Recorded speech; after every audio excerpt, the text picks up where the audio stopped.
الحمد لله نحمده ونصلي على رسوله الكريم. أما بعد فأعوذ بالله من الشيطان الرجيم. بسم الله الرحمن الرحيم. يا أيها النبي إذا جاءك المؤمنات يبايعنك على أن لا يشركن بالله شيئا ولا يسرقن ولا يزنين ولا يقتلن أولادهن ولا يأتين ببهتان يفترينه بين أيديهن وأرجلهن ولا يعصينك في معروف فبايعهن واستغفر لهن الله إن الله غفور رحيم. سورہ ممتحنہ کی آیت نمبر 12 اس پر بیان چل رہا تھا. پچھلے ہفتے مجھے کہیں اور بیان کے لیے جانا تھا تو ہم نے کسی اور کو دعوت دی تھی.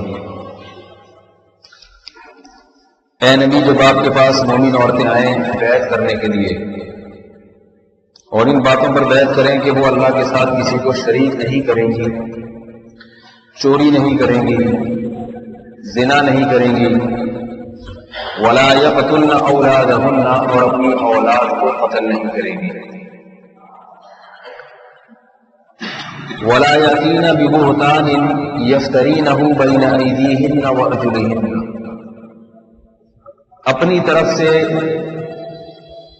کوئی بہتان گھڑ کے کسی پہ نہیں لگائیں گے، کسی پہ تہمت لگا دینا حالانکہ پتہ ہے کہ ہم نے خود گھڑی ہے، اس کی کوئی دلیل نہیں ہے. ولا یعصینک فی معروف، اس کے علاوہ دیگر خیر کے کاموں میں بھی آپ کی نافرمانی نہیں کریں گی، شریعت کی اتباع کریں گی.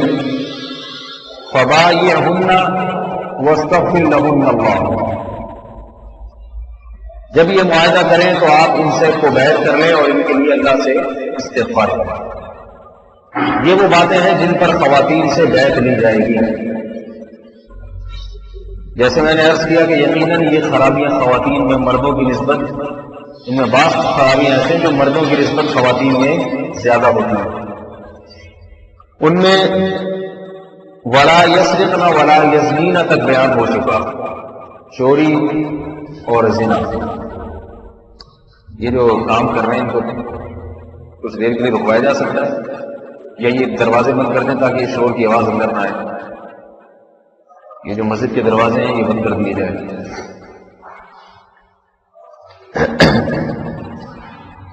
ولا یقتلن اولادہن، آج میں اس پر تھوڑی انشاءاللہ روشنی ڈالوں گا. بیعت لیتے ہوئے ان سے معاہدہ کیا جائے کہ اپنی اولاد کو قتل نہیں کریں گے. سوال پیدا ہوتا ہے بھلا کوئی ماں اپنے بچے کو قتل بھی کر سکتی ہے؟ یہ کیسا معاہدہ ہے؟ ماں سے یہ معاہدہ کیا جا رہا ہے کہ ہم تمہیں اس صورت میں بیعت کریں گے کہ تم اپنی اولاد کو قتل نہیں کرو. ماں کبھی بھی اپنی اولاد کو اپنے ہاتھوں قتل نہیں کر سکتی، مگر بعض مرتبہ ماں اللہ کی دین کو، اللہ کی باتوں کو اپنی عقل پہ ترجیح دیتی ہے اور وہ یہ سمجھتی ہے کہ میں نے اگر بچے کو قتل کر دیا تو اس میں میرا بھی فائدہ اور بچے کا بھی فائدہ. ایسی صورت میں مائیں اپنے بچوں کو قتل کرتی رہی ہیں اور آج بھی کرتی ہیں. اور مشرکین مکہ زمانہ جاہلیت کے دور میں یہی کام کیا کرتے تھے. قرآن نے دوسرے مقامات پر بھی ہے وَلَا تَقْتُلُوا أَوْلَادَكُمْ، اپنی اولاد کو قتل نہ کرنا. یہ کیوں قتل کرتے تھے؟ جو وجوہات اس زمانے میں تھی وہی وجوہات آج کے زمانے میں بھی ہیں. کیوں قتل کرتے تھے اس کی وجہ بھی قرآن نے بیان کر دی. خشیۃ املاق، غربت کے خوف سے. اسے کھلائیں گے کہاں سے؟ اس زمانے میں بچے کی پیدائش کو روکنے کے طریقے دریافت نہیں ہوئے تھے. حمل روکنے کے جو جدید طریقے آج کل ہیں، انجیکشن لگوا لو، ٹیبلٹ کھا لیں اور معلوم نہیں کیا کیا طریقے ہیں، یہ طریقے اس زمانے میں ایجاد نہیں ہوئے تھے. لہذا بسا اوقات نہ چاہتے ہوئے بھی بچہ پیدا ہو جاتا اور ایسے حالات میں پیدا ہوتا کہ ایک تو عمومی سطح پہ عربوں میں غربت بہت تھی. عرب اس وقت دنیا کی غریب قوموں میں شمار ہوتا تھا عربوں کا، کیونکہ عرب کی سرزمین آج بھی آپ دیکھ لیں، یہ پیٹرول تو اب نکلا ہے، اس زمانے میں اگر نکل بھی جاتا تو کیا کرتے پیٹرولوں کا، وہ تھوڑی بھی چلاتے پیٹرولوں سے، گاڑیاں تو تھی نہیں، تو ریگستان ہوتے تھے، 3 طرف سمندر، درمیان میں جزیرہ نما عرب کی سرزمین، ریگستان ریگستان، سرسبز و شاداب زمین میسر نہیں تھی. بارشیں اس طرح نہیں ہوتی جیسے ہمارے ملکوں میں ہوتی ہیں. آج بھی عرب میں کیا ہوتا ہے سوائے کھجور کے کچھ بھی نہیں ہوتا میرا خیال. کہیں کہیں کچھ سرسبز و شاداب زمینیں ہیں، وہاں کچھ پھل پیدا ہو جاتے ہیں، ورنہ عمومی سطح پہ آج بھی دیکھیں سعودی عرب میں آپ کو کچھ نہیں ملے، زمینی پیداوار کچھ بھی نہیں ہے. تو وسائل قومی سطح پہ بھی نہیں تھے. یہ دروازہ اچھی طرح بند کریں نا، یہ دونوں بند کر دیں. قومی سطح پہ بھی وسائل نہیں تھے بالکل. ملک غریب اور عوام بھی غریب. پانی نہیں ہے، زمزم کا پانی تھا، اس کے علاوہ کہیں کنویں کھودنے پڑتے تھے تو کئی فٹ کھودتے پانی، پھر جا کے کہیں تھوڑا سا پانی نکلتا. ارض حجاز پانی کی کمی میں مشہور، آج بھی مشہور ہے، پہلے بھی مشہور تھا. کچھ وقت پہلے تک مشہور تھا کہ سعودی عرب میں پانی مہنگا ہے، پیٹرول سستا ہے. اب معلوم نہیں کیا حال ہے، لیکن بہرحال پہلے ایسے ہی تھا. تو اس وقت کیا حال ہوگا؟ ایسی صورت میں اگر بچہ پیدا ہو جائے، وہاں ماں باپ کے لیے کھانے کو روٹی نہیں ہے، اور اولاد کے لیے روٹی کا انتظام کہاں سے کریں گے؟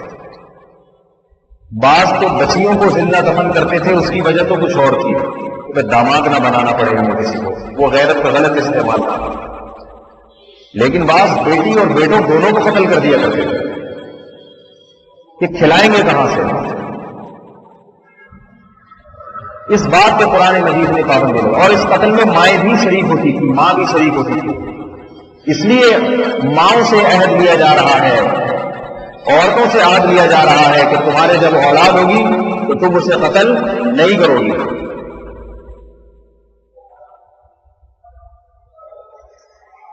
قرآن مجید نے اس بات پر پابندی لگائی اور بتایا کہ تمہارا جو یہ گمان ہے نا کہ یہ ہماری غربت میں اضافے کا سبب بنے گا، یہ تمہارا گمان غلط ہے. نحن نرزقکم وإیاہم، ہم تمہیں بھی رزق دیتے ہیں اور ان کو بھی دیتے ہیں. یہاں کسی کو سوال پیدا ہو سکتا ہے کہ اگر والدین کو رزق مل رہا ہوتا تو وہ یہ سوچتے ہی کیوں؟ اس کا مطلب ہے والدین کو رزق نہیں مل رہا تبھی تو اولاد کے قتل کرنے کا سوچ رہے ہیں. اور قرآن کہہ رہے ہیں ہم تمہیں بھی رزق دیں گے، ان کو بھی دیں گے. تو انسان سوچ سکتا ہے اللہ اگر تو دے گا تو ابھی تک تو نہیں مل رہا، اتنی غربت میں وقت گزارا، اب کیسے اولاد کو، اب کا اولاد کو کیسے ملے گا؟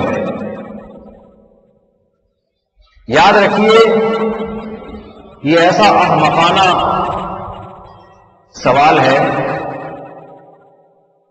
اس کا جواب خود سوال کرنے والے کے اعتراض میں موجود ہے کہ اگر اللہ کی طرف سے رزق نہ ملا ہوتا تو اتنے بڑے ہو کر شادی کیسے کر لی ہوتی، اور اتنی خوراک کیسے کھا لی کہ زوجہ کے پاس جانے کے لائق بھی بن گئے. بیوی نے 9 مہینے حمل پیٹ میں اٹھا بھی لیا، بچہ جنم بھی دیا اور چھاتیوں میں دودھ بھی پیدا ہو گیا. یہ ساری باتیں وہی کرتے ہیں جن کے پیٹ بھرے ہوئے ہوتے ہیں. نہیں آ رہی بات سمجھ؟ جس کا پیٹ نہیں بھرتا وہ بڑا نہیں ہوتا. مجھے کسی نے بتایا کہ آج کل سینما گھروں میں ایک فلم چل رہی ہے، 4-5 لڑکے آئے پرسوں، مجھے کہنے لگے اس کے بارے میں کچھ بیان کریں. میں نے کہا کیا ہوا اس فلم میں؟ کہنے لگے پاکستان کی کوئی فلم دنیا میں اتنی مشہور نہیں ہوئی جتنی یہ ہوئی ہے. اس میں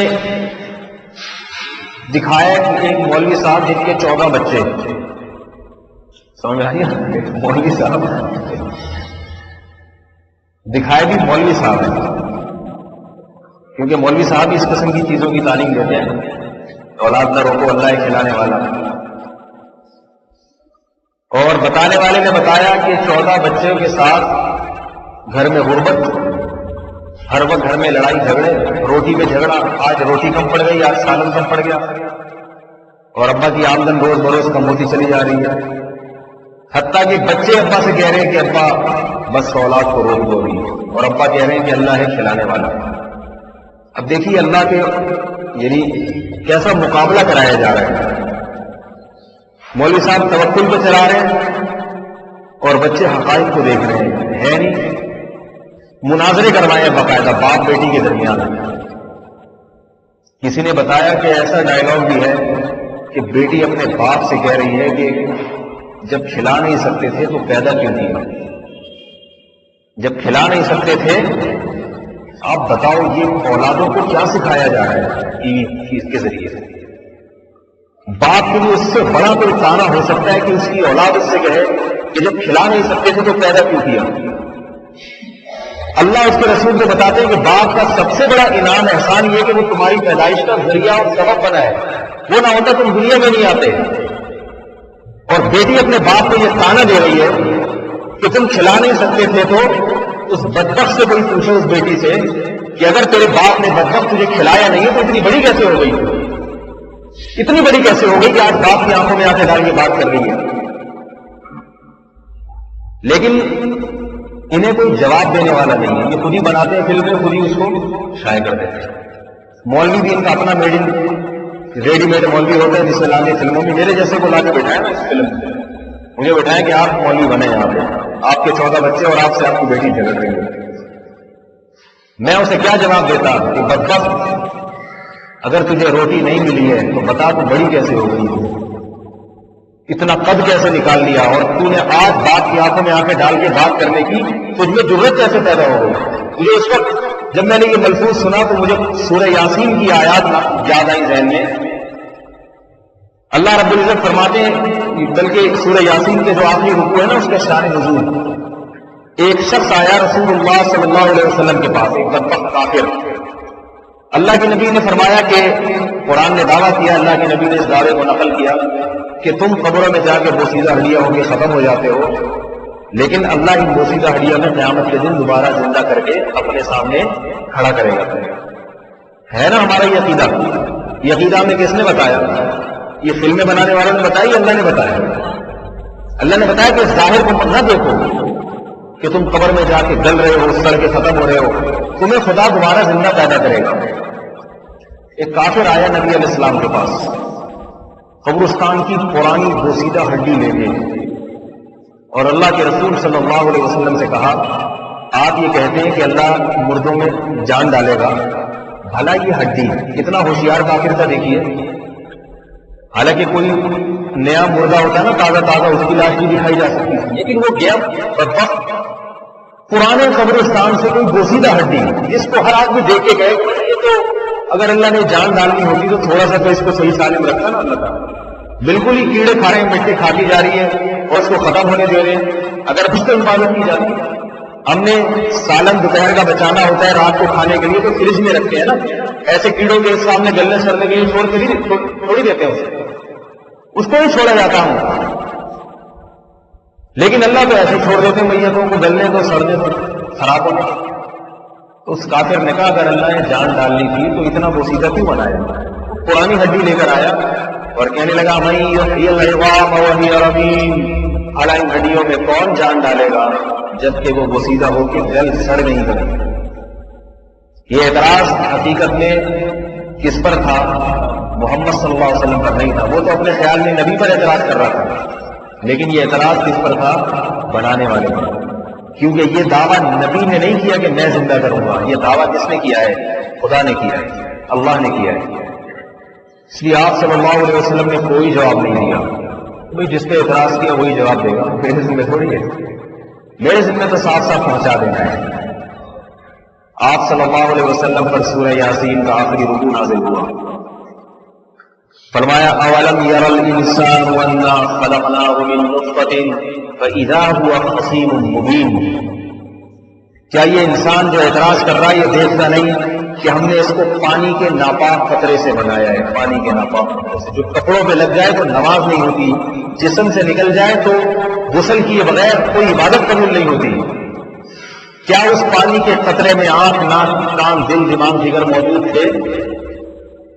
کچھ نظر آ رہا تھا اس میں کہ اس میں دل بھی بن سکتا ہے، اس میں بنانے والا جگر اور کلیجی بھی بنا تھا. جو کہتے ہیں نا یہ مولوی لوگ زمینی حقائق کو نہیں دیکھتے، آسمان سے اوپر کی باتیں کرتے ہیں. بعض کہتے ہیں کہ گراؤنڈ ریئلٹیز، زمینی حقائق یہ نہیں دیکھتے، بس یہ اللہ کا مقبول کی باتیں کرتے رہتے ہیں. وہ کافر زمینی حقائق دیکھ رہا تھا. وہ کہہ رہے ہیں زمینی حقائق تو کہتے ہیں کہ گل کر کے ختم ہو گئی، کیسے زندگی ہوگی؟ قرآن نے کہا کہ تم زمینی حقائق نہیں دیکھتے، تم جھوٹ بولتے ہو. زمینی حقائق دیکھنے ہو تو اپنے ماضی کو دیکھو، وہ بھی ایک حقیقت ہے کہ ایک ایسی چیز کہ عقل تسلیم نہیں کرتی کہ اس میں آنکھ، ناک، کان، دل، دماغ، جگر، پھیپھڑے، ہونٹ، الم نجعل له عینین ولسانا وشفتین. فرمایا کہ ہم نے تیری دو آنکھیں نہیں بنا ڈالی، تیرے دو ہونٹ نہیں بنا ڈالے، تیری زبان نہیں بنا ڈالی، منہ میں دانت نہیں لگا دیے، اور تجھے چلنے کے لیے ٹانگیں نہیں دی، اور سننے کے لیے کان نہیں دے دیے. ان میں سے ایک ایک چیز کو اگر اٹھا کے آپ اس پہ ریسرچ کرنا شروع کر دیں، سائنس عاجز آ جائے گی.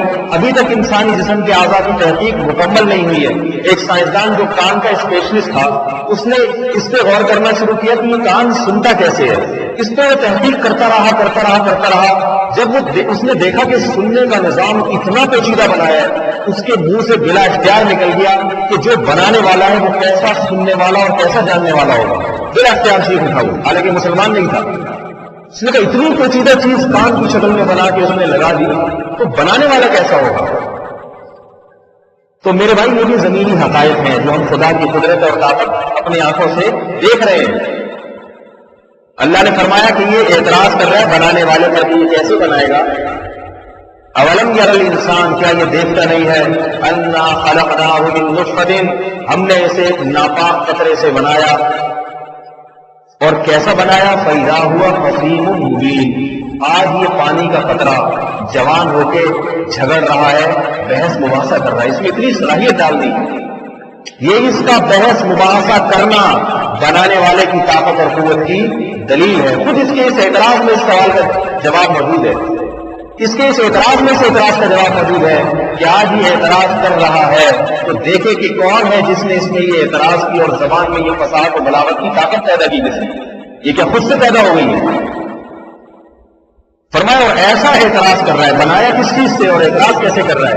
وَضَرَبَ لَنَا مَثَلًا وَنَسِيَ خَلْقَهُ، فرمایا بنانے والے کے لیے مثالیں بیان کر رہا ہے اور اپنی پیدائش کو بھول گیا. اور کیا مثالیں بیان کر رہا ہے؟ مَن يُحْيِي الْعِظَامَ وَهِيَ رَمِيمٌ، بھلا ان ہڈیوں میں کون جان ڈال سکتا ہے جبکہ وہ بوسیدہ ہو جائے. مولوی بھی زمینی حقائق کی بات کرتے ہیں، مگر وہ زمینی حقائق نہیں جو اوپر سے نظر آتے ہیں. وہ زمینی حقائق جو کسی چیز کی گہرائی میں غور و فکر اور تدبر کے بعد انسان کے سامنے ظاہر ہوتے ہیں. وہ زمینی حقائق جن پر شہوتوں اور خواہشات کا پردہ نہیں پڑا ہوا ہوتا. اگر ہر ایک کو زمینی حقائق آسانی سے نظر آ جاتے تو دنیا میں کوئی کافر نہ ہوتا، ابو جہل کافر نہ ہوتا، یہودی کفر میں موت واقع نہ ہوتی. اس لیے کہ ان کو اتنی بڑی حقیقت نظر نہیں آئی کہ محمد صلی اللہ علیہ وسلم اللہ کے پیغمبر اور رسول ہے. نہ نبی کے اخلاق سے متاثر ہوئے، نہ نبی کے معجزوں سے متاثر ہوئے. انہوں نے یہ بھی چیزیں دیکھی کہ جتنے انبیاء آتے تھے اگلے آنے والے کی بشارتیں دیتے تھے. یہ زمینی حقائق یہودی دیکھ چکے تھے اور تورات انجیل میں محمد صلی اللہ علیہ وسلم کی بشارتیں پڑھ چکے تھے اور انتظار کر رہے تھے. اس کے باوجود اس زمینی حقیقت کو انہوں نے انکار کیوں کیا؟ اس لیے کہ شہوت پرست نے اپنی خواہشات کو قربان کرنا پڑتا تھا. یاد رکھو مولوی بھی زمینی حقیقت کی بات کرتے ہیں، لیکن وہ حقائق جن پر شہوت اور خواہشات کا پردہ نہیں ہوتا. قرآن کیا کہہ رہا ہے؟ فَإِنَّهَا لَا تَعْمَى الْأَبْصَارُ وَلَكِنْ تَعْمَى الْقُلُوبُ الَّتِي فِي الصُّدُورِ. فرمایا بات یہ ہے کہ آنکھیں اندھی نہیں ہوتی، دیکھتے تو سب ہیں، لیکن حقیقت میں وہ دل اندھے ہو جاتے ہیں جو سینوں میں چھپے ہوئے. وہ دل میں غور و فکر کی صلاحیت ختم ہو جاتی ہے. اور کیوں ختم ہوتی ہے؟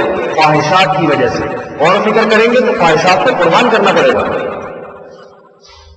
تو میں یہ کر رہا تھا میرے بھائی، جیسے قرآن نے اس کافر کو کہا کہ تو بنانے والے پہ اعتراض کر رہا ہے، اس کو کہہ دے اے نبی یحییھا الذی انشأھا اول مرہ، اس ہڈی میں وہی جان ڈالے گا جس نے اس ہڈی کو پہلی مرتبہ پیدا کیا. وہو بکل خلق علیم، تم نے ایک طریقے سے پیدا کرنا دیکھا ہے، وہ ہر طرح سے پیدا کرنا جانتا ہے. عقل مند آدمی قیاس کرتا ہے. دیکھو جب کسی بچے کو مار پڑتی ہے تو دوسرا بچہ سوچتا ہے کہ اسے کیوں مار پڑ رہی ہے؟ سوچتا ہے نہیں سوچتا؟ اگر عقل مند ہوگا وہ دیکھتا ہے کہ اگر اس کو اس وجہ سے مار پڑ رہی ہے تو کل میں یہ غلطی کروں گا مجھے بھی مار پڑ سکتی ہے. اور بیوقوف بچے کو کوئی غرض نہیں پڑھنے کو، اس کو پڑھ رہی ہے نا، اس لیے یہ لازم تھوڑی آتا ہے کہ مجھے بھی پڑھے. سمجھ آ گیا نا بات؟ آپ نے دیکھا کہ پولیس ایک مجرم کو پیٹ رہی ہے، لوگ فوراً پوچھتے بھائی کیوں ٹھکائی لگ رہی ہے اس کی؟ بتاتے ہیں چور تھا پکڑا گیا.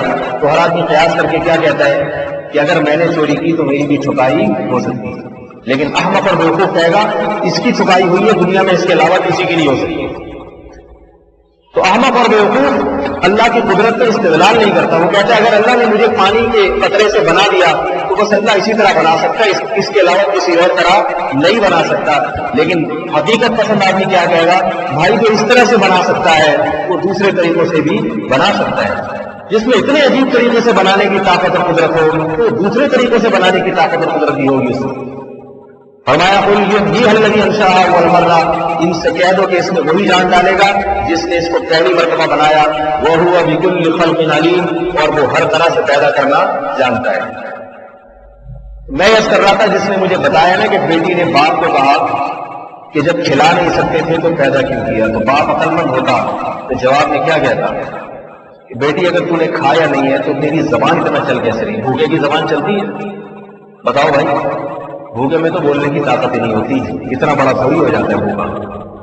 یہ بدبخت ٹیلی ویژن کے کیا قوم کی تربیت کر رہے ہیں، کیا تربیت کر رہے ہیں قوم. مجھے ایک بات بتاؤ، اچھا اس بتانے والے نے بتایا کہ اس فلم میں یہ بھی دکھایا ہے کہ پڑوس میں ایک صاحب کے 2 بچے ہیں، دونوں ڈاکٹر انجینئر، ایک ڈاکٹر شاید ایک انجینئر. دکھایا کہ دیکھو 2 بچے تو کتنے مزے سے ایک ڈاکٹر بنا ہوا ہے اور یہ 14 بچے مولوی صاحب لے کے بیٹھے. ظاہر ہے ان کو نہ ڈاکٹر بنا سکتے نہ انجینئر. یہ زمینی حقائق، یہ زمینی حقائق. حالانکہ زمینی حقائق اس کے برعکس ہیں. اگر آپ سروے کریں گے نا، سروے، تو جن کے زیادہ بچے ہیں ان میں ڈاکٹر انجینئروں کا ریشو زیادہ ہے. اس کی وجوہات ہیں، اس کی وجوہات یہ ہیں کہ بہن بھائی آپس میں جیسی ایک دوسرے کی تربیت لاشعوری طور پر کرتے ہیں وہ ماں باپ نہیں کر سکتے. سمجھ میں آ رہی ہے نا بات؟ ان میں ایسی بات صلاحیتیں پیدا ہوتی ہیں کہ وہ ماں باپ وہ چیزیں بہت سی نہیں سکھا سکتے جو بہن بھائی.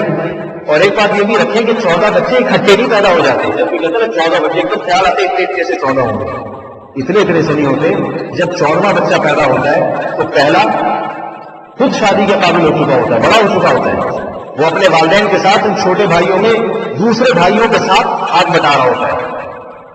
خدا کی قسم لا الہ الا اللہ، میں نے ایسے لوگ دیکھے غریب تھے، ہونڈا 50 رکھی ہوئی تھی، اللہ نے کیونکہ اولاد زیادہ دی تھوڑے دنوں میں اتنے مالدار بن گئے. جیسے ہی کوئی جو بچہ والے ہوتا چلا گیا تو وہ ظاہر ہے وہ بچہ کمائے گا تو پیسہ گھر میں آئے گا. تھوڑی آمدن بھی اتنے سالوں کی جب گھر میں جمع ہوئی تو لاکھوں پتی بن گئے. اور ایسے لوگ بھی دیکھے ہم نے کہ کروڑ پتی لاکھوں پتی تھے مگر اولاد کی کمی کی وجہ سے غربت اور جو ہے نا وہ مسکینی کا شکار ہو گئے. تو یہ خیر ایک الگ موضوع ہے، الگ جو ہے نا اس پہ کہ مشاہدات کیا کہتے ہیں، ایک الگ موضوع. مشاہدات کو فی الحال چھوڑیں. میں یہ بتا رہا ہوں کہ آپ کا ٹیلی ویژن کیا لوگوں کو سکھا رہے ہیں. ظاہر فلم یہ ٹی وی آج سینما گھروں میں آ رہی ہے، کل ٹی وی بھی دکھائی جائے گی.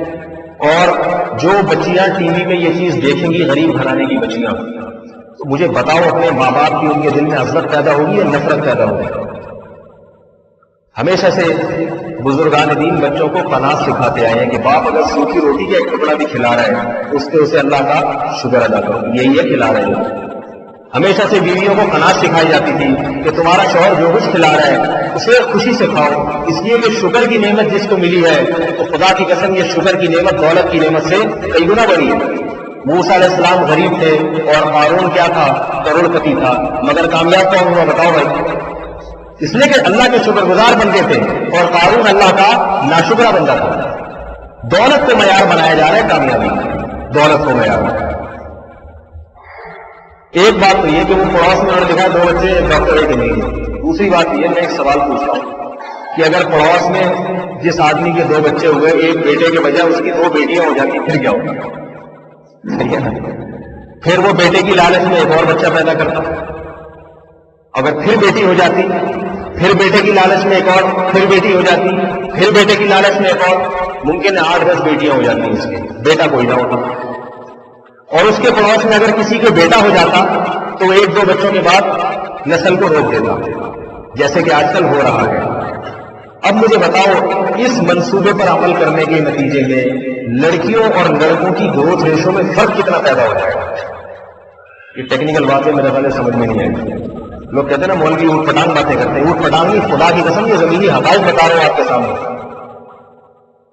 ہر شادی شدہ جوڑے پہ بیٹے کی ضرورت بہرحال ہوتی ہے، انسان کی فطرت ہے۔ وہ کہتا ہے کچھ نہیں تو ایک بیٹا تو ہو میرا کم از کم، تاکہ میرا والی وارث بنے ہو۔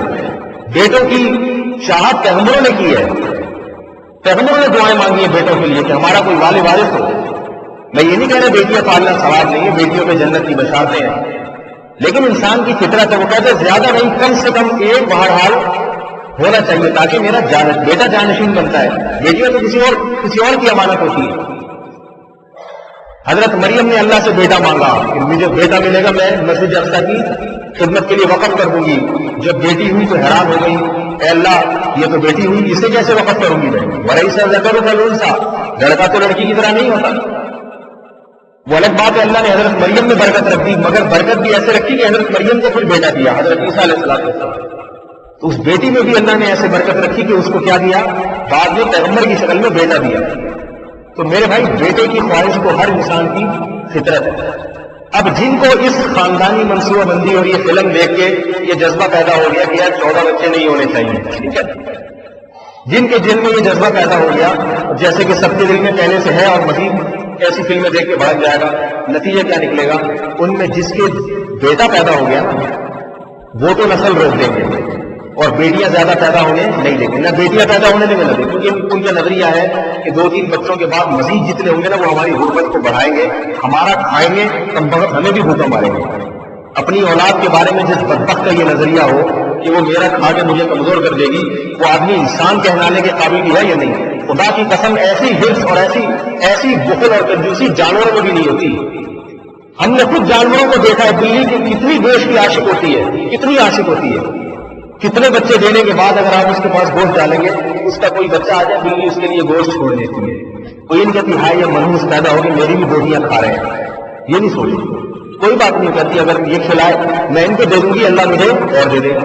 اور یہی وجہ اللہ بلیوں کو کھلاتا رہتا ہے، دے دیتا ہے، کھاتی رہتی۔ آج تک کوئی بلی بچے دینے سے نہیں مری ہے، گاڑیوں کے نیچے آگے مر جاتی ہے، ٹرک کے نیچے آگے مر جاتی ہے، ایسا نہیں ہوتا کہ خوراک کی کمی سے بلی مر جائے۔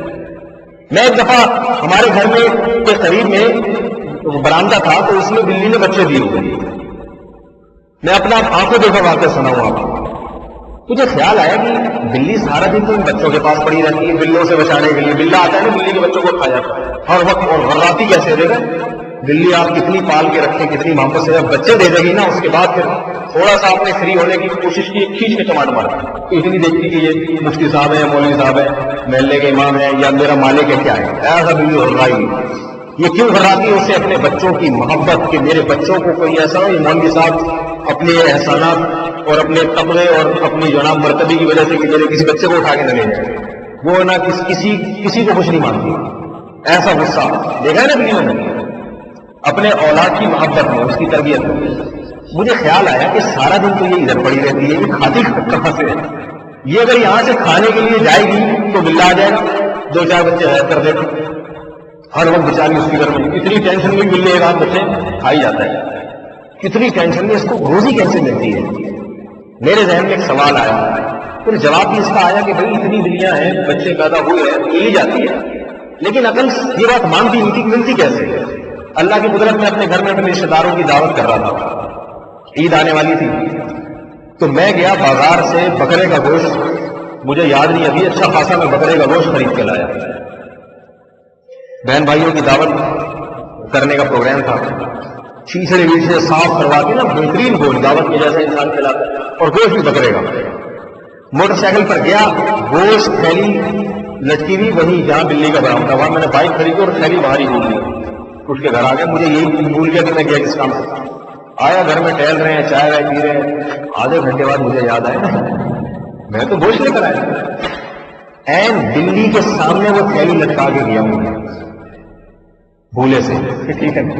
جب میں آیا تو بلی جب دیکھا ہوگا نا کھا پی کے تسلی سے جب کھاتی ہے نا تو اپنی زبان سے اپنے دانتوں کو صاف کر رہی ہوتی ہے، جیسے ہم خلال کرتے ہیں. یہ صاف کرنا اس کی علامت ہوتی ہے کہ اب اتنا پیٹ بھر گیا ہے کہ اب مجھے مزید کھانے کی ضرورت ہے، تو خلال کر رہی ہے. تو بیٹھی بھی ایسے لیٹی بھی مزے سے خلال کر رہی ہے. 2-4 مجھے بوٹیاں تبرکن اس نے میرے لیے چھوڑ دی کہ آپ لے جائیں، آپ کا بھی کچھ حق بنتا ہے اس میں. اور یہ بوٹیاں بھی شاید اس لیے چھوڑی یہ بتانے کے لیے کہ میرا پیٹ اتنا بھر گیا ہے کہ اب میں یہ نہیں گریوی بھی نہیں پاتی. ہم تو ہوٹل میں جاتے ہیں نا کھانا کھایا گریوی الگ سے منگواتے ہیں، تو وہ یہ بتا رہی تھی کہ اتنا کھا لیا کہ گریوی کی بھی اب طاقت نہیں ہے. خدا کی قسم مجھے اس وقت خیال آیا کہ یہ میرے خدا نے مجھے بتانے اور دکھانے کے لیے، اتفاقی واقعہ نہیں ہے. یہ بولنے کو بہت ساری چیزیں بھول سکتا ہے انسان، چھوٹا گوشت کون بھولتا ہے اتنا مہنگا ہوتا ہے، دعوت کے لیے لے کر آئے. مجھے اس وقت خیال آیا خدا کی قسم یہ میرے رب نے مجھے بتانے کے لیے کہ ہم نے یہ کہا ہے نا کہ ومان دابۃ الا علی اللہ رزقها، کہ زمین پر چلنے والا کوئی جانور، کوئی چوپایا، کوئی انسان ایسا نہیں ہے جس کے رزق کی ذمہ داری خدا کے ذمہ نہ ہو. یہ مجھے دکھایا کہ ان کی ذمہ داری. تجھے خیال آ رہا تھا نا کیونکہ اس کو بچے اللہ نے دیے ہیں، یہ فطرت کے نظام کے تحت یہ چلی ہے. تو میرے بھائی یہ زمینی حقائق ہیں، سمجھ میں آ گئی نا بات. گراؤنڈ ریئلٹیز کہتے ہیں نا اس کو آج کل، زمینی حقائق کہتے ہیں. مولوی صاحب جو ہے نا گراؤنڈ ریئلٹیز کو نہیں جانتے یہ کیا ہوتی ہے، ایسی ہوائی باتیں کرتے ہیں آسمان کے اوپر. پہلی بات تو یہ کہ اب جس کے 2-3 لڑکے ہو جائیں گے وہ تو بند کرا دیتا ہے اولاد کو، بھائی 2-3 ہو گئے بس وہ، یا ایک بیٹا ایک بیٹی ہو گئے. جس کے نہیں ہوئے وہ پیدا ہونے دے گا. نتیجہ یہ نکلتا ہے کہ لڑکوں کا گروتھ ریشو تو زیادہ نہیں بڑھتا، لڑکیوں کا بسا اوقات بہت زیادہ بڑھ جاتا ہے. ایسے لوگ بہت ہیں جن کے 9-9 10-10 بیٹیاں. خود کہتے ہیں اس فلم میں یہ دکھایا کہ 14 بیٹیاں ہیں اور بیٹا کوئی نہیں. جس کے بیٹا ہو جائے وہ تھوڑی کچھ پیدا ہونے دے گا، وہ روک لیتا ہے. اس کا نتیجہ کیا نکلنا ہے کہ لڑکیوں کی شرح زیادہ ہو گئی ہے اور لڑکوں کی شرح پیدائش کم ہو گئی ہے. جن ملکوں میں بھی یہ منحوس رسم چلی ہے نا خاندانی منصوبہ بندی کی، ان ملکوں میں لڑکیوں کی جو گروتھ ریشو اتنا زیادہ بڑھ گیا ہے اور لڑکوں کا کم ہو گیا، سوائے 2 ملکوں کے، چائنا میں اور انڈیا میں. چائنا اور انڈیا 2 ایسے ملک ہیں جہاں خاندانی منصوبہ بندی بھرپور طریقے سے اس پر عمل کیا جاتا ہے، مگر اس کے باوجود وہاں لڑکے زیادہ ہیں عورتیں کم ہیں. آپ حیران ہوں گے وہاں ایسا کیوں ہے؟ سوال پیدا ہوتا ہے کہ بھئی جس کے بیٹیاں نہیں ملتی تو وہ کیا کرتا ہے. ہمارے ہاں تو جس کو بیٹا نہیں ملتا وہ بیٹے کی لالچ میں کنبا بڑھاتا چلا جاتا ہے. ایسا ہوتا ہے نا ہمارے یہاں، چلو جی تیسری بیٹی کے بعد ہو سکتا ہے اب مل جائے، ہو سکتا ہے، اس چکر میں 6 بیٹیاں ہو جاتی ہیں. تو وہ لوگ کیا کرتے ہیں؟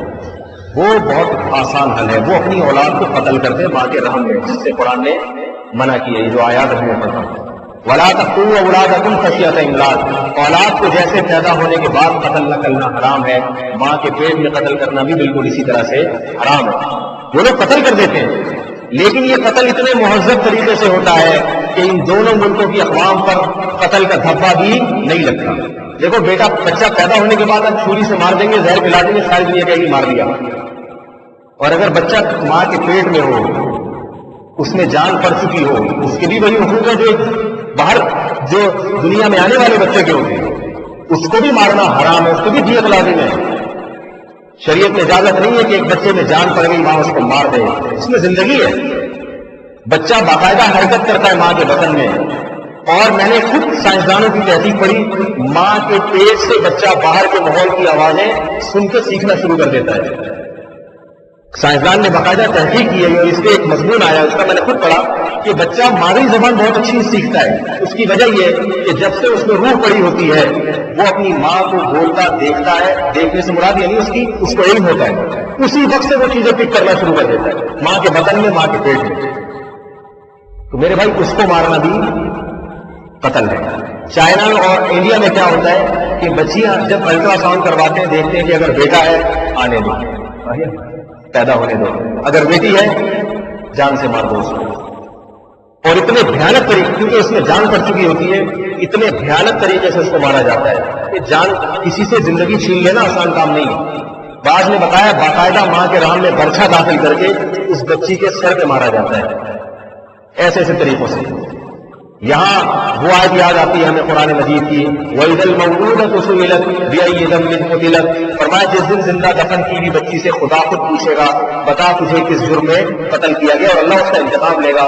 یاد رکھو ماں کے پیٹ میں جن بچیوں کو قتل کیا جا رہا ہے، حمل کو گرایا جا رہا ہے، ان بچیوں کا کوئی پوچھنے والا نہیں، بچی تو وہ تو کچھ بھی اس میں تو عقل نہیں ہوتی، لیکن خدا قیامت کے دن ان بچیوں کی طرف سے وکیل بن کے پوچھے گا کہ میں نے تجھے دنیا میں لانے کے لیے سلیکٹ کر لیا تھا، تیری سلیکشن ہوئی تھی، تجھ میں روح ڈالی گئی اس لیے کہ تو دنیا میں آئے گی، اور تیری ماں نے تجھے اپنے بطن میں ضائع کر دیا، تو بتا تجھے دنیا میں آنے سے کس نے روکا، کیوں روکا؟ دنیا میں کسی نے انتقام نہیں لیا، لیکن آج میں تیری ماں سے انتقام لوں گا، تیرے باپ سے پوچھوں گا کہ یہ جرم تم نے کیوں کیا ہے۔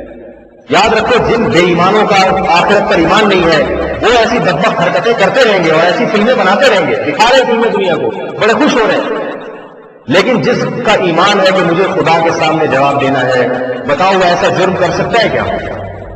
ایسی بدبخت حرکت کبھی نہیں کر سکتا۔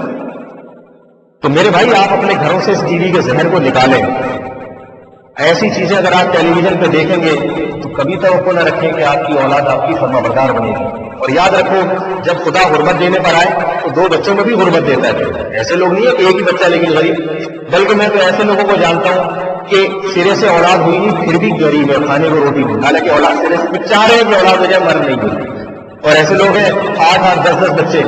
میرے ایک جاننے والے میرا دوست میرا شاگرد ہے، تو مجھے کسی نے بتایا کہ آپ کی درسگاہ میں ایک لڑکا بیٹھتا ہے، وہ لوگ 30 بہن بھائی ہیں، کتنے؟ 30۔ میرا خیال تھا کہ جب 30 بہن بھائی ہیں تو یقیناً خوراک کی کمی نہیں ہوگی، وہ تو اتنے باریک باریک بہن بھائی ہونے کے دیکھنے سے نظر بھی نہ آ رہے، ٹھیک ہے؟ دنیا تو یہی کہتی ہے نا، کوئی 30 کا خرچہ اٹھانا آسان کام ہے ماں باپ کے لیے اس دور میں، اور رہنے والا بھی کراچی کا۔ تو میں نے اس کو بلوایا، میں نے کہا وہ کدھر ہے بھائی؟ دیکھا لال سے پلا پلایا ٹماٹر کی طرح، اتنا صحت مند کہ شاید پوری جماعت میں اس سے زیادہ صحت مند کوئی بھی نہیں۔ میرا دل کر رہا تھا میں اس کو میڈیا پہ لاؤں، ٹھیک ہے نا، میرے تو تعلقات نہیں، جیو پہ لے کر آؤں، اس پہ کوئی فلم بناؤ بھائی ایسے بچوں کو۔ میں نے کہا یار تم اپنے گھر کی مجھے زیارت، 15 بھائی ہیں 15 بہنیں ہیں، 15 میں پورا جی ریشو چل رہا ہے، ٹھیک ہے نا۔ ابھی پچھلے سال مجھ سے ملاقات کے لیے آئے میرے گھر، میں نے کہا ماشاء اللہ آپ لوگ 30 بہن بھائی کہہ رہے ہیں، اب 33 ہو گئے، ٹھیک ہے، اب کتنے ہو گئے؟ والد صاحب کی 3 شادیاں۔ میں اس کے گھر گیا باقاعدہ، گھر کوئی لاکھوں پتی نہیں ہے، وہ لوگ اتنے مالدار نہیں ہیں، ان کے والد صاحب سے میں ملا، میں نے ان کے گھر سودا آتے ہوئے دیکھا ٹرالیوں میں آتے، ہم تو لاتے ہیں نا آٹا ایک بوری ادھر کندھے پہ ادھر ایک بائیں کندھے، وہ بوریاں نہیں ایسے نہیں لا سکتے وہ لوگ، ایک نہ تو ایک ٹائم پہ ختم ہو جاتا ہے۔ والد صاحب سے میں نے انٹرویو لے، کہہ رہے میں ایک اور بھی کرنے والا ہوں، کہہ رہے میں نے دیکھا اللہ کھلا رہا ہے تو اسی ہے۔ یہ زمینی حقائق ہیں جو میں نے خود مشاہدہ کیے۔ اور ہمارا ساتھی تھا میرا شاگرد، اس کے بارے میں کسی نے بتایا یہ لوگ 23 بہن بھائی ہیں، تو 16 لڑکے اور باقی لڑکیاں۔ میں نے اس سے پوچھا، کہنے لگا ہم لوگ غریب تھے، مالدار نہیں تھے، لیکن جیسے ہی بیٹے جوان ہوتے چلے گئے ابا کے ساتھ دکان میں بیٹھنا شروع کر دیا۔ دیکھو یہ خاندانی منصوبندی والے بتاتے ہیں کہ اتنے بچے جو ہے نا یہ منہ لے کے پیدا ہوتے ہیں، پیٹ بھی ہوتا ہے ان کا، یہ بتاتے ہیں لوگ، ان کو کھلانا بھی ہے، چھوڑ نہیں، منہ بھی ہے پیٹ بھی ہے، لیکن یہ نہیں بتاتے کہ کمانے کے لیے 2 ہاتھ اور 2 پاؤں بھی ہیں ان کے، ایسا سمجھے، کمانے کے لیے 2 ہاتھ اور 2 پاؤں بھی ہیں۔ جو باپ ان 14 بچوں کو کھلا سکتا ہے، حالانکہ منہ اور پیٹ تو وہ بھی لے کے پیدا ہوا تھا، لیکن 2 ہاتھ اور 2 پاؤں ایسے لے کے پیدا ہوا جس میں 14 بچوں کو کھلانے کی صلاحیت اور طاقت بھی ہے۔ 14 ہوتے نہیں ہے، کسی کی ایک مثال دے رہا ہوں میں کہ ہم سمجھے 14، یہ تو فلم میں دکھایا گیا ہے کہ 14 بچے، ورنہ 14 بچے کس کے ہو جاتے ہیں؟ 8-9 اتنی، ورنہ عورت بوڑھی ہو جاتی ہے، مرد بوڑھا ہو جاتا ہے۔ ایک مثال دے رہا ہوں کہ فلم بنانے والوں نے وہ 14 بچوں کی مثال دی تو میں اسی پہ رد کر رہا ہوں۔ تو منہ لے کر پیدا ہوتے ہیں تو ساتھ 2 ہاتھ اور 2 پاؤں بھی ہوتے ہیں، اور یاد رکھو پیٹ تو ایک ہی ہوتا ہے، لیکن ہاتھ اور پاؤں خدا ایسے دیتا ہے جس میں 10 تک کا پیٹ بھرنے کی صلاحیت ہوتی ہے اس کا۔ کیا دیہاتوں میں گاؤں میں دیکھا نہیں، ایک آدمی کمانے کے لیے باہر جاتا ہے پورے خاندان کو کھلاتا ہے وہ۔ یہ تو اب یہودیوں کا بخل ہمارے معاشرے میں آ گیا کہ خود کھاؤ خود کماؤ، ورنہ ہمیشہ ایسے ہوتا ہے مسلمان گھرانوں میں، ایک کماتا تھا اور پوری فیملی بیٹھ کے کھاتی تھی۔ کیوں کھاتی تھی؟ اس لیے کہ خدا نے بتا دیا ہوتا ہے کہ یہ ایک عدد منہ اور ایک عدد پیٹ لے کے پیدا ہوا ہے، لیکن 2 ہاتھ میں نے اس کو ایسے دیے جو صرف اپنا منہ اور اپنا پیٹ نہیں بھرے گا، یہ اپنے جیسے 10 پیٹ اور بھر سکتا ہے۔ یہ اتنی صلاحیت اللہ نے انسان کو دی ہے۔ تو میں نے اس سے پوچھا، کہنے لگا کہ بھائی یہ جو ہے نا کیا نام ہے، جیسے جیسے بیٹے جوان ہوتے گئے ابا کے ساتھ دکان پہ بیٹھتے گئے، اور 16 بیٹے جب 16واں جوان ہوا ہے تو ابا کا کاروبار دبئی تک پہنچ چکا تھا۔ اب یہاں بھی یہ بدبخت فلمیں بنانے والے یہ بتائیں گے 16 بچے کھائیں گے کہاں، کھلائے گا کہاں سے ابا، کھلائے گا خدا کے بندوں کو، خود بھی تو کمائیں گے کچھ۔ جیسے جیسے بیٹا جوان ہوتا بالغ ہوتا چلا جائے گا، ڈاکٹر نہ بھی بنا، انجینئر نہ بھی بنا، اول تو وہ سب کچھ بن سکتا ہے، سب کچھ بن سکتا ہے۔ آپ اپنے ملک میں تعلیم کے نظام کو درست کرنے کی کوشش کریں، رشوت کا بازار ختم کریں۔ دیکھو باصلاحیت لوگ کیسے، یورپ میں جو باصلاحیت ہے وہ ڈاکٹر بن جاتا ہے نہیں بن جاتا، ہمارے یہاں رشوت دے کے بنتا ہے۔ اناڑی بالکل کچھ بھی نہیں پڑھنا آتا، زرداری صاحب کو پیسے کھلاؤ بن جائے گا، صدر بن جائے گا ملک کا، باقی ڈاکٹر بننا کیا مشکل کام ہے، صحیح ہے نا؟ تبھی آج ڈاکٹروں کو دیکھیں تو اکثر سب کی بات نہیں کر رہا، جو یہاں بیٹھے ہیں ان کے علاوہ کی بات کر رہا ہوں کہ ڈاکٹر اور کسائی میں کوئی فرق ہی نہیں رہا ہے، اس لیے پڑھتے لکھتے نہیں ویسے ہی بن جاتے ہیں۔ ہر فیلڈ میں رشوت، ہر فیلڈ، اس کو ختم کرنے پہ زور لگائیں۔ آپ فلمیں بنا رہے ہیں لوگوں کو بیوقوف بنانے کے لیے۔ تو میں یہ کر رہا تھا کہ 16 بچے، جب 16واں جوان ہوا تو باپ کے گھر میں اتنی آمدن آ، کہہ رہے ہم سب ایک دسترخوان کو جان بھائی بیٹھ کے کھانا کھاتے ہیں، ہمارے والد صاحب آتے ہیں اتنی بڑی پگڑی لگا کے، پتہ چلتا ہے کوئی بادشاہ آ رہے ہیں۔ کہہ رہے ہیں اپنے والد صاحب کو کہا کہ اب آپ آرام کریں، ہم کما کے کھلائیں گے۔ کہہ رہے نہیں والد صاحب بیٹھتے نہیں، کہہ رہے نہیں والد۔ تو میں نے اس سے کہا کہ یہ 16 لڑکے وہ تو چلو والد صاحب کے کاروبار کو انہوں نے بڑھا دیا، پھر اس نے اپنے بیٹوں میں سے 3 کو تبلیغی جماعت کے لیے وقف کر دیا کہ تم سال کی جماعت میں چلو۔ کمانے والے اتنے گھر میں ہو گئے 3 تبلیغ میں رہیں گے مستقل، جب وہ سال لگا کے آئیں گے دکان پہ بیٹھیں گے، دوسرے بیٹے سال لگانے کے لیے چلے جائیں گے۔ 3 اس نے افغانستان میں جہاد کے لیے وقف کر دیے، صحیح ہے، جہاد بھی زندہ ہونا چاہیے۔ 3 بچے مدرسے میں داخل کر دیے، جن میں سے ایک میرا شاگرد تھا جو مجھے کارگزاری سنا رہا تھا، صحیح ہے۔ علم بھی زندہ ہو گیا گھر کے اندر، اور تبلیغ بھی زندہ ہو گئی، جہاد بھی زندہ ہو گیا، تجارت بھی زندہ ہو گئی۔ 2 بچے اگر نکلے نا تو اس کو کیا بناؤ گے، صحیح ہے نا، اس کو بناؤ گے بشرطے کہ وہ آپ کے کام کا بھی نکلے۔ اگر وہ بگڑ گیا لوگ کہیں گے ایک ہی انڈا وہ بھی گندا، کیونکہ اولاد کی تربیت اپنے ہاتھ میں نہیں ہے، خوب یاد رکھو۔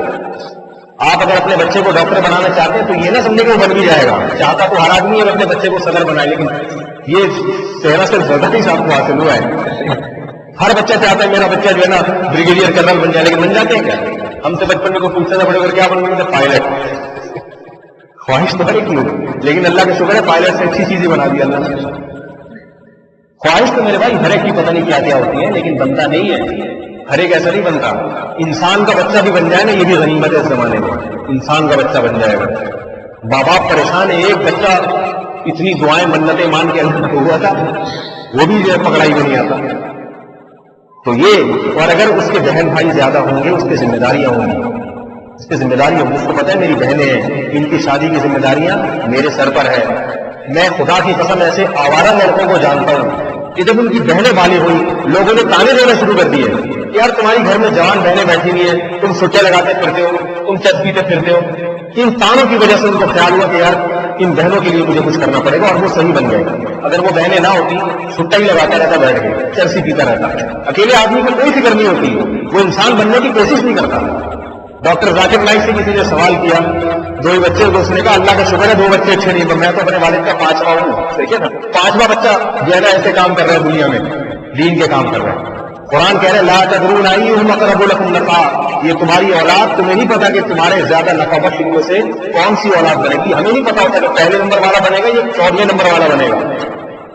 تو میرے بھائی یہ سب، وہ ایک اکبر الہ آبادی نے ایک شعر کہا ہے نا، نئی تہذیب اٹھا کر پھینک دو باہر گلی میں، یہ شعر یاد رکھیں، اٹھا کے پھینک دو باہر گلی میں، نئی تہذیب کے انڈے ہیں گندے۔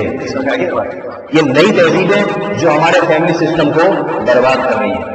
اچھا مجھے آخری بات کر کے میں اپنی بات ختم کرتا ہوں، مجھے ایک بات بتاؤ، 2 باتیں کروں گا جلدی، مختصر تاکہ ایک موضوع میرا نیٹ پہ بھی آ جائے اور ایک جامع سا بیان بن جائے۔ زمینی حقائق کی بات کرتے ہیں۔ مجھے ایک بات بتاؤ، اگر خدا نے ان بچوں کی روزی اپنے ذمہ نہ لی ہوتی، دیکھو بچے کی ولادت سے پہلے بھی ماں روٹی کھاتی ہے، دودھ بنتا ہے اس سے ماں کی شادی ہوگا، بتاؤ بھائی یہ کیا بات ہے؟ ماں کی ولادت ہوئی اب روٹی کھائے گی تو دودھ بھی بنے گا، یہ دودھ کون بنا رہے ہیں؟ ڈاکٹر بنا رہے ہیں یا فلمیں بنانے والے بنا رہے ہیں؟ خدا اپنی طاقت اور قدرت سے ماں کی چھاتیوں میں دودھ لے آتا ہے، بتاتا ہے کہ اب یہ روٹی ضائع نہیں ہوگی، اب اسی روٹی سے میں تیرے بچے کے لیے دودھ کا انتظام کروں گا۔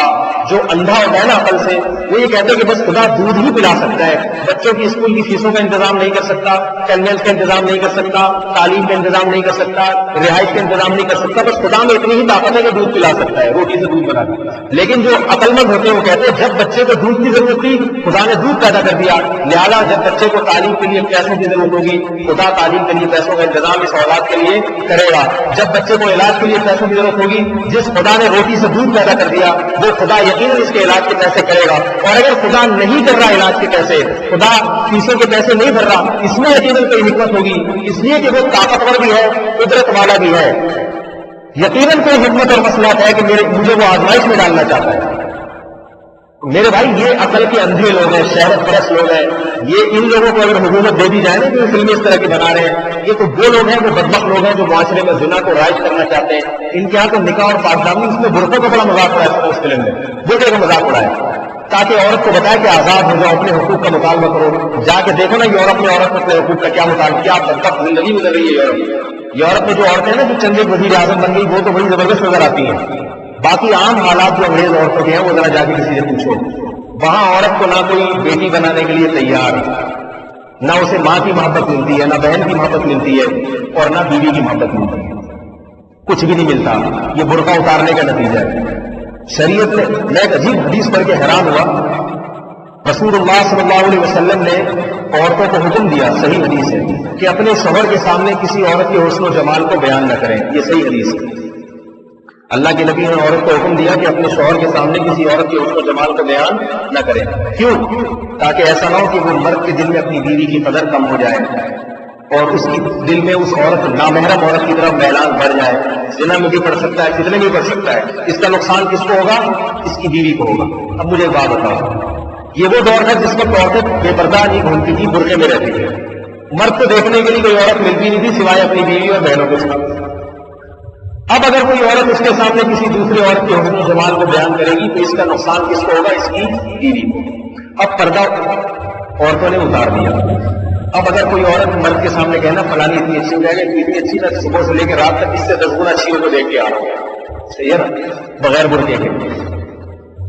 ایک مرتبہ بیوی اگر حسن و جمال کو بیان کرے اپنے شوہر کے سامنے، اس کا عورت کو نقصان ہوتا ہے کہ جو مرد انٹرنیٹ پہ اور ٹیلی ویژن میں، فلموں میں اور دفتروں میں صبح شام بے پردہ عورتوں کو دیکھتا ہوں، ان کے حسن و جمال کا مشاہدہ کرتا ہوں، بتاؤ اس مرد کے دل میں اپنی بیوی کی ذرہ برابر بھی قدر و منزلت رہے گی؟ ذرا بھی نہیں۔ اور میرے پاس لڑکے آتے ہیں، کہتے ہیں ایسی ایسی چیزیں مارکیٹ میں دیکھنے کو ملتی ہے، گھر میں آؤ تو بیوی کوئی پرانی والی، کوئی 10 سال پہلے جو لے کر آئے تھے وہی۔ ایک آدمی مجھے کہنے لگا پتہ نہیں شکل نہیں بدلتی ان کی، ایسی سے کون بیوی سے محبت کرے گا؟ عورت کو شوہر کی محبت کی ضرورت ہے یا نہیں ہے؟ اس کی کیا زندگی اگر شوہر کی محبت نہ کرے؟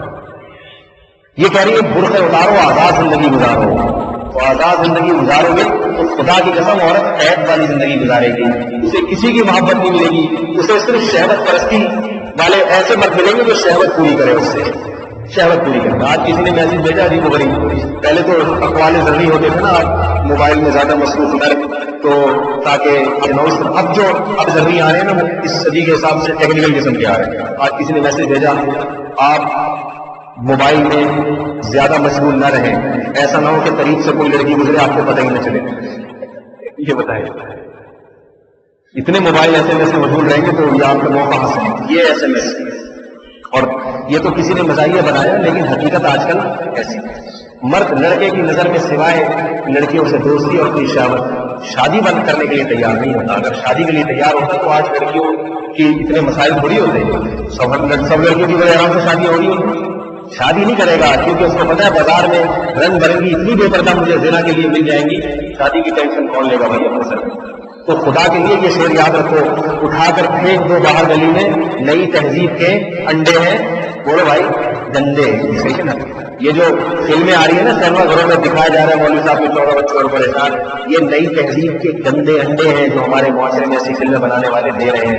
یہ چاہتے ہیں ہمارے ہاں باپ بیٹی کے رشتے ختم ہو جائیں، ارے میاں بیوی کے بہن بھائیوں کے رشتے ختم۔ جب بچے ہی نہیں ہوں گے تو بہن بھائیوں کی وہ محبت کہاں ہوگی؟ کہاں بہنوں کی ذمہ داریاں بھائیوں کے گردن پر پڑیں گی، اور کہاں بھائی جو ہے وہ بہنوں کی فکر کریں گے، اور کہاں بھانجے بھتیجوں کا نظام وجود میں آئے گا، کہاں چچا پاپو خالہ کا نظام وجود میں آئے گا. دو ہی ہوں گے. اور ایک سب سے بڑا نقصان اس کا کیا ہوتا ہے، جب آپ نے یہ سمجھ لیا کہ بچہ ہونے سے غربت ہوتی ہے، غربت ہے، تو آپ اپنی بہن کے بچے پالنے کے لیے ہو جاؤ گے اگر وہ بیوہ ہو جائے. بتاؤ بھائی، جب آپ کی ان فلموں نے یہ ذہن سازی کر دی کہ اپنے 3-4 بچے اگر ہو جائیں تو روٹی نہیں کھانے کو ملے گی، تو اگر بہن بیوہ ہو گئی، بھائیوں کی بہنیں بیوہ ہوتی ہیں، اس کے بچے یتیم ہوتے ہیں، شریعت بھائیوں کے ذمہ ڈالتی ہے کہ ان بچوں کی کفالت کرو. ڈالتے نہیں ڈالتے، یا جو مرنے والا ہے اس کے بھائیوں کے ذمہ ڈالتی ہے کہ اس کی کفالت کرو. اب ان فلموں نے یہ ذہن بنا دیا کہ اپنے بچے مجھے غریب کر دیں گے تو بہن کے بچے تو پھر بہن کے ہیں. صحابہ کرام کتنی غربت کے باوجود بیوہ عورتوں سے شادی کر کے ان کے بچوں کو پالتے تھے ان کے بچوں کو. کیوں؟ اس لیے کہ محمد صلی اللہ علیہ وسلم نے فرمایا کہ جس نے یتیم بچے کے سر پہ ہاتھ پھیرا، وہ جتنے ہاتھ کے نیچے بال آئیں گے قیامت کے دن کو نیکیاں ملیں گی. تو صحابہ نے سوچا کہ جس نے یتیم کی کفالت کی اس کو کیا ملے گا، بچے کو پالا اس کو کیا ملے گا. تو بتاؤ تو یتیم بچے کو پالے گا اپنے سگا. میں خود دیکھ رہا ہوں کہ جب سے یہ خاندانی منصوبہ بندی کی تحریکیں چل رہی ہے، خدا کی قسم سگا بھائی مر جاتا ہے نا، سگا بھائی، اس کے چھوٹے چھوٹے بچے ہو تو دوسرا زندہ بھائی اس کے بچوں کو پالنے کے لیے تیار نہیں ہوتا. کہتے کیوں پالوں، میں نے اپنی تو مشکل 2 پیدا کر کے اتنی مشکلوں سے تو روکے تھے، اب یہ فٹیگ میں اپنے سر دیکھیں گے. اور جس کا یہ نظریہ نہ ہو، جس کا نظریہ حضرت عمر کا یہ قول ہوا کیوں من عیالکم فإنکم لا تدرون بمن ترزقون، حضرت عمر نے فرمایا اہل و عیال کثرت سے رکھا کرو، اس لیے کہ تمہیں پتہ نہیں کہ اللہ کس کی وجہ سے تمہارے جسم میں برکت دے. بعض دفعہ بچہ ایسا پیدا ہو جاتا ہے اللہ چاہتے ہیں خوب کھائے، لہٰذا اللہ کی باپ کی آمدن کو ڈبل کر دیتے ہیں اس کو کھلانے کے، بچے کو کھلانے کے. تو جس کا یہ نظریہ ہوگا وہ یتیم بچوں کو نہیں پالے گا. کہے گا ہو سکتا ہے بھائی جو میں آج غربت کا شکار ہوں، مہنگائی کا شکار ہوں، ممکن ہے اللہ اس بچے کی برکت سے مجھے دینا شروع کر دے. وہ یہ سوچے گا نا، ممکن ہے اس بچے کی کفالت کروں گا شاید اللہ میرے اس کو برکت دے دے. وہ رزق برکت کے لیے یتیم بچوں کو پالے گا. اور جس کا یہ فلمیں دیکھے گا اس قسم کی جو آج کل سینما گھروں میں چل رہی ہے، تو وہ کیا کہے گا کہ اپنے بچے بھی کسی طرح ٹرک کے نیچے آگے بڑھ جائے اللہ کرے، کیونکہ اس سے میری آمدن بڑھ جائے گی. ایک بچہ مرے گا خرچہ بچے گا، انڈوں پرات ہوگا، ایک روٹی کا خرچہ تو بڑھے گا، یہ ہوگا. تو ایسی بدبخت نئی تہذیب کے اٹھا کر پھینک دو باہر گلی میں، نئی تہذیب کے انڈے ہیں گندے، گندے انڈوں کو باہر پھینک دو.